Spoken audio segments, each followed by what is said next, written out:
Morning, everyone. Welcome back to the Namaste Experience. I am actually outside Boulder, Colorado today. I'm going to be here for a couple of days before I head back to Mexico on Friday. I'm so happy to be here with all of you now, right now, in this moment. And today we're going to talk about something that can only happen right now, and that is the simplicity of salvation. How simple the realization of who you are and have always been can be. And that requires letting go of every other idea, every other attempt, every other issue or problem. All of the things that we hold on to, hoping, literally hoping that one day it's going to give me a different solution than the one solution that has been given to me from the beginning of time. That none of this has changed the truth of who you are, nor could it ever possibly change the truth of who you are. And when we relax into that, everything just begins to blossom like a garden. The flowers are suddenly in bloom. The fruit on the tree is suddenly ripe. Everything happens in that holy instant when we realize how simple this really is. So to begin this, I wanted to share a little parable that I just wrote because I was thinking about this right before session began. The fact that there's really only one problem. And it makes sense that if there's only one problem, there must only be one solution. You see, our real problem is that we think that we have more than one, that we think that there are so many issues and complications and problems that we have to confront or solve, or however we imagine it to be, instead of realizing that God has made this very simple for us. We have found ourselves in an impossible situation where the truth seems untrue and the other way around. And now all we need to realize is that that truth, that simple truth, is right there in front of us. If only we would realize that we only have one problem, and therefore there's only one solution.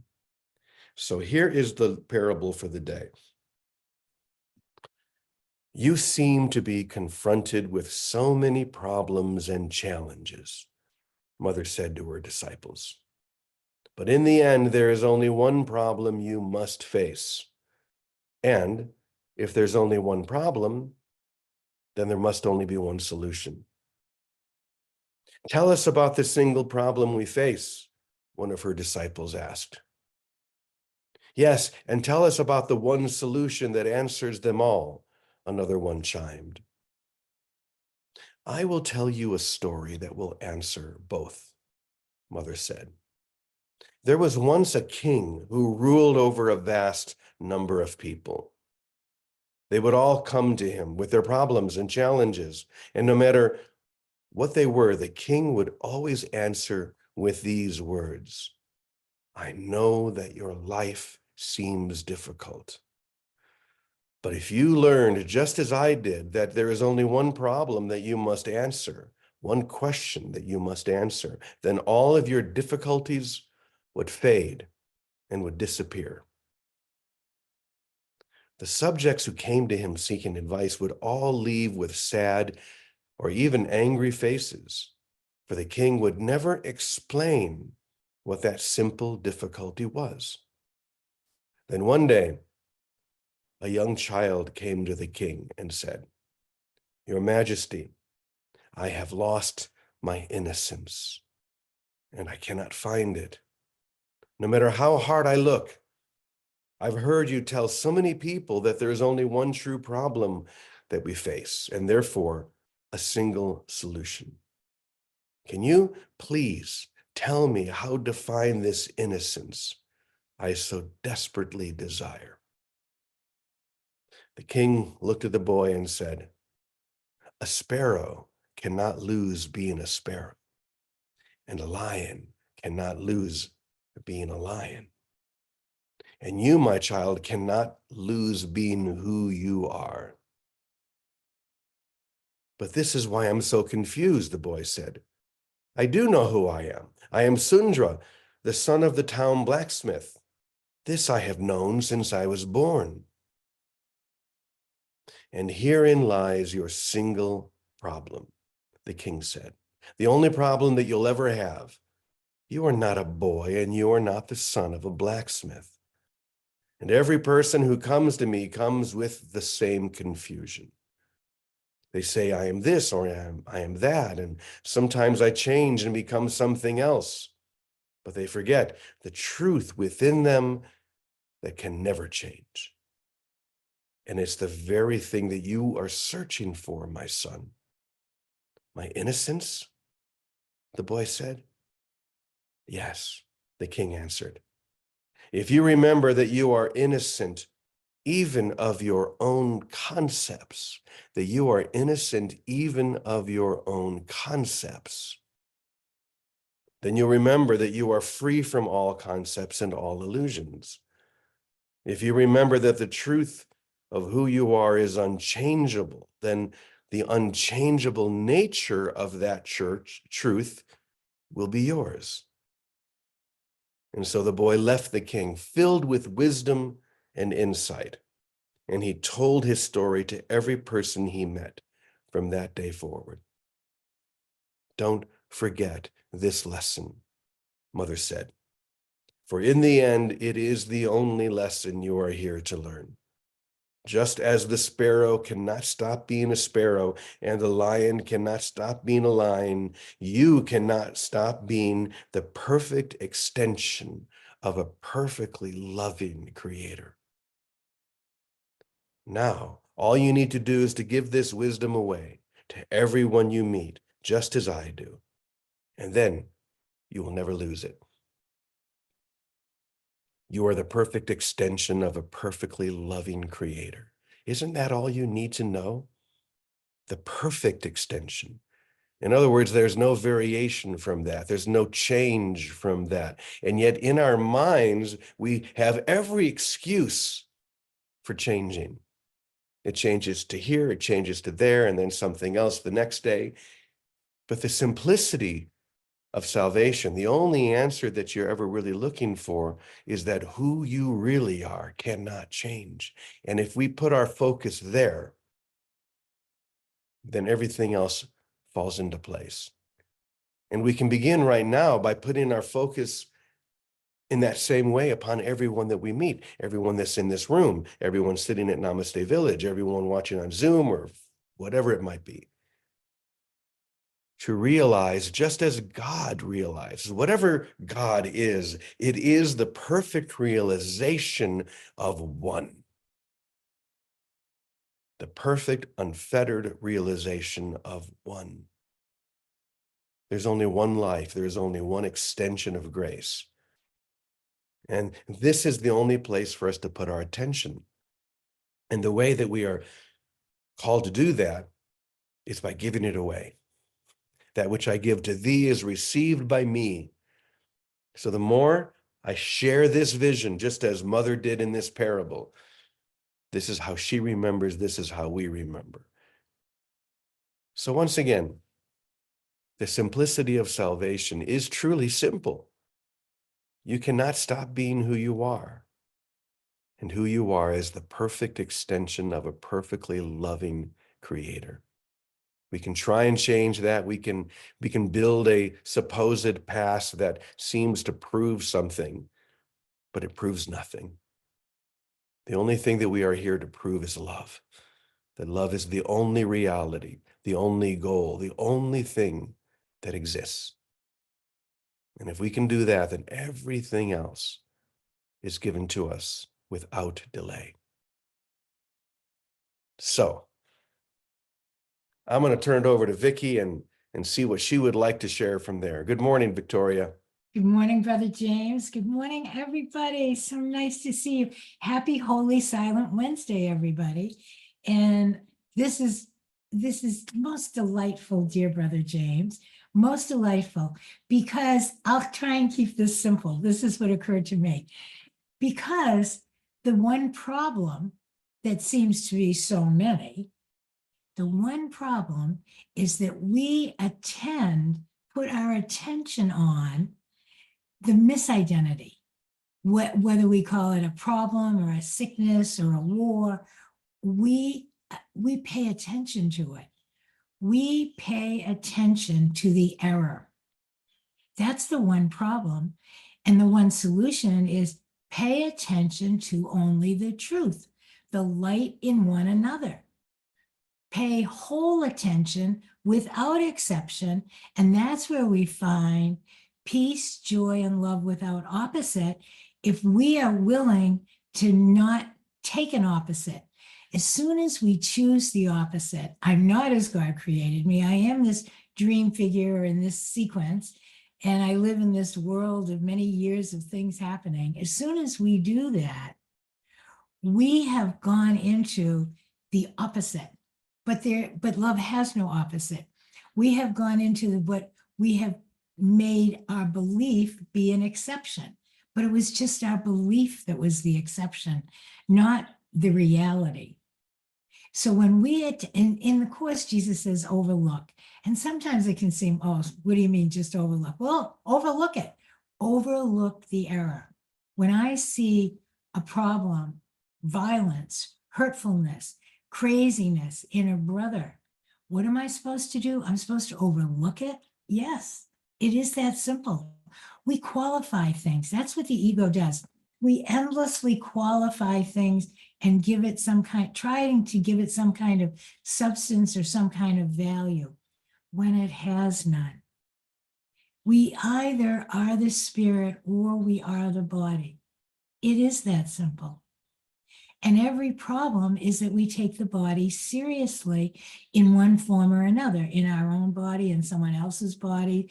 We believe in the antics of the body rather than seeing the body's just a little vehicle of communication for while we're here in this moment of time. It isn't who we are. It isn't who our brother is. It just isn't. And imagine that our innocence and the restoration of wholeness and love without opposite is restored to our awareness, because it was never lost. It was only lost to our awareness. But it can be restored to our awareness when we refuse to pay attention to our brother's antics in some situation, some body, some circumstance. Overlook it completely. And it doesn't just mean overlook the action, overlook the realm of body, time, space, and pay attention, focus to the presence. That presence is available in every now moment. It's not available later or tomorrow. It's only available right now. Right now, if we drop into the stillness, even as I look out and I see the gallery of all of you who I love so much. I love you. I love you. I do love all the variations and everything. But I see you. I see the light in your eyes. I see the glow around you. I see the spirit has been awakened in us together. Oh, I got chills. I see that we have been awakened together to the reality that has no opposite, no exception. It doesn't matter how someone shows up, what's and all. It's like the body form. They're just little phone devices. Here's a phone. This is my case. I like this case because it's playful. It has things that you pop and stuff, but it's just a case. It's not the phone. It's just the case. I bet in this room, we all have different cases, right? We have hundreds of different cases, but the case doesn't affect the phone. The case is just dress up, play. That's it. So let's enjoy the dress up and the play for what it is. That's how we get out of this. It's like, we've been sorrowful and sad for a long time, trying to process our way out. And finally we get to this place and we say, oh my gosh, there's nothing to process out. It's just to recognize what it is. It's just the cover. This is just the cover. So I enjoy playing with this cover. I pop it all day. Enjoy the body suit for what it is. Enjoy time.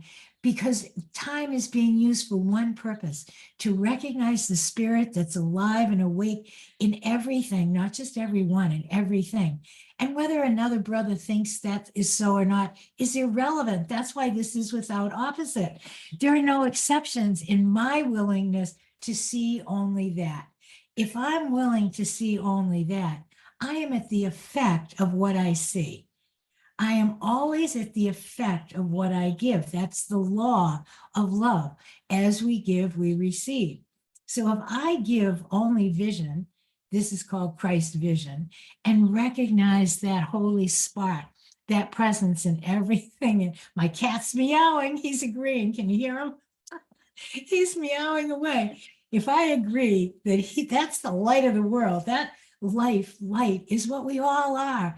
And all the phone coverings and body coverings are irrelevant. They don't get in the way, but they're not anything. There's no consequence if I focus on the truth. And on Silent Wednesday, it's my best day to pay attention to that, because in the quiet, what are my exceptions will come to the surface. And most of us, whatever has been looping in our mind as, oh, I better do this, I better change that, or he's wrong, she's right, whatever those thoughts or perceptions that have been looping unconsciously or consciously in our mind, when we devote time to presence right here, right now, those things are going to pop right up on our screen. And what are we going to do? Welcome, welcome, welcome. Let them pass. They're not so. Welcome, welcome, welcome. Come on in. No resistance. Let them pass. Why? They are not so. And boy, the ego tries to get us to go down into the dungeon. Be miserable. Be miserable. Look at this misery out here. Be upset. Go fight the good fight. Pick up your cross. Doing this, do that. Bypass it, overlook it, welcome it in. Don't deny it. Don't project it. Let it pass. That's the fine line. Let it pass, because it's not so. This is our awakening mind, recognizing this is not so. It is not as it appears to be. That's why rest, what we were talking about yesterday, resting in the heart of the mother's unconditional love gives us full birth into this realization all the time, 24/7. So now, especially on Silent Wednesday, it's good day to practice, to rest, to be aware of what might be hovering under our conscious mind, so that it can be released, and nothing but presence, and enjoying presence, enjoying it, participating with it, giving it away to everyone we think about or look at, no matter what seems to be going on. That's above the battleground. That's the high watch. That's where we're called to live all the time. And wherever we are in it, we help each other up. We pick each other up. We don't pay attention to the error. We pay attention to the answer. That answer is unconditional, unqualified, without opposite, and no exceptions, when we let it be so in us. Okay, Brother James, that's my 2 bits. Thank you, everybody. I love you all. And I really thank you all. We love you, Vicky. Thank you so much. Presence. I like that. You know, as you were talking, there were 2 things that came to my mind. The first, and this is kind of silly, but I think it's a good example. So I'm at a friend's house, and last night I unpacked my backpack and I put things in different places, and I knew I have this. In fact, I'll show you. Hold on. This little case. There's a little tiny case in which I keep these earplugs. I usually wear earplugs at night, and I knew that I put those earplugs right over there next to my shoes. I knew it. And so then when nighttime came, I went over to grab them, and they weren't there. And I picked up the shoes at least 5 times, because I've had this experience before of knowing something's there, but suddenly it's not there. And so I'll look maybe I just am not seeing it, whatever. Maybe I put it somewhere else, but I looked at least 5 times, picked up the shoes. If there were a couple other things that were there, I picked them up, I looked under, then I looked everywhere else. I couldn't find them. So I just went to bed without them. And then this morning, I I look over next to the shoes, and sitting right there next to the shoes, right where I thought they were the little case with the earplugs. Now, I have two choices to consider. Number one, they disappeared last night and reappeared this morning. I don't know, maybe, probably not, but maybe, because I really, really looked, right? And that's where I looked at least 5 times. And this morning they were sitting right there in a place where it would be impossible to not see them. So maybe they disappeared, or maybe I just didn't see them. And for whatever reason, I didn't need them, I didn't see them, but they were always there. And I think this is what our parable is saying to us today. Your holiness, your vibrancy, the light within you is always there. And sometimes we look and look and look and look, and we can't find it. But then suddenly the morning comes, the light has shining into the room, and there it is, right where it's always been. It was a funny little reminder. I still don't know what happened, because I swear I looked in that very spot 10 times. But I do believe it was always there, just as our holiness, the truth of who we are, that we are created perfectly by a perfectly what was the line? Whatever, you heard it. Okay, one more thing. Vicky, something else about presence that I picked up from what you said. What isn't true passes on its own when we give no attention to it. What isn't true will pass on its own when we stop giving attention to it. So overlook that which is not true. And that which is not true is anything that seems to challenge love. It's simply not true. So overlook it. Anything that seems to be challenging the love that is whole and present within you and each one of us. If it's challenging that love, if it seems to oppose that love, it isn't true. So overlook it. That's all we're called to do. Now, some people might say that's bypassing. Well, okay, it's divine bypassing. That's what we're called to. We're called into a divine state of bypassing that which is not true and that which could never be true, and to see only what can be seen with God, with the divine, through love right now. So that's how simple this is. This whole lesson has been about the simplicity of salvation. If we just let it be simple, we realize that those earplugs were always sitting there. I just didn't see them, but now I do. So thank you, everyone. Have a beautiful Silent Wednesday at Namaste Village. I'm right there with you. And Vicky, thank you as always. Wisdom is so incredible. And we say together, Amen, Amen, Amen. Y Punto. punto. Thank you, everyone. We love you. See you tomorrow.